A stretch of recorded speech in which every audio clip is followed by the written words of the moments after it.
റമലാനിൽ അവശ്യ വസ്തുക്കളുടെ വില വർദ്ധിക്കുന്നത് തടയാൻ വിപണിയിൽ നിരീക്ഷണം ശക്തമാക്കി UAE. പ്രമുഖ റീറ്റെയിൽ സ്ഥാപനമായ ലുലു ഗ്രൂപ്പ് അവശ്യ വസ്തുക്കൾക്ക് റമലാനിൽ വില സ്ഥിരതയും വിലക്കിഴിവും പ്രഖ്യാപിച്ചു. UAEയിലെ സർക്കാർ സ്ഥാപനങ്ങളുടെ റമലാൻ പ്രവൃത്തി സമയവും ഉച്ചയ്ക്ക് 2:30 വരെയാക്കി ചുരുക്കുമെന്ന് മന്ത്രാലയം അറിയിച്ചു. റമദാനിൽ മുട്ട, പാൽ, അരി, പഞ്ചസാര, കോഴിയിറച്ചി, ഗോതമ്പ്, പാചക എണ്ണ തുടങ്ങിയ അവശ്യ വസ്തുക്കളുടെ വില അന്യായമായി വർദ്ധിപ്പിച്ചാൽ നടപടി നേരിടേണ്ടി വരുമെന്ന് സാമ്പത്തിക മന്ത്രാലയം വ്യക്തമാക്കി.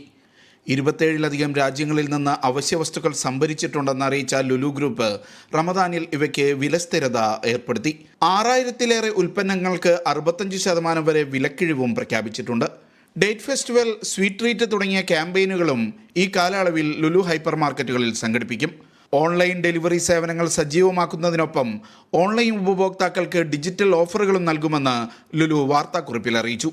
റമദാനിൽ തിങ്കൾ മുതൽ വ്യാഴം വരെ ദിവസങ്ങളിൽ UAEയിലെ സർക്കാർ ജീവനക്കാരുടെ പ്രവൃത്തി സമയം രാവിലെ 9 മുതൽ ഉച്ചയ്ക്ക് 2:30 വരെയാക്കി ചുരുക്കിയിട്ടുണ്ട്.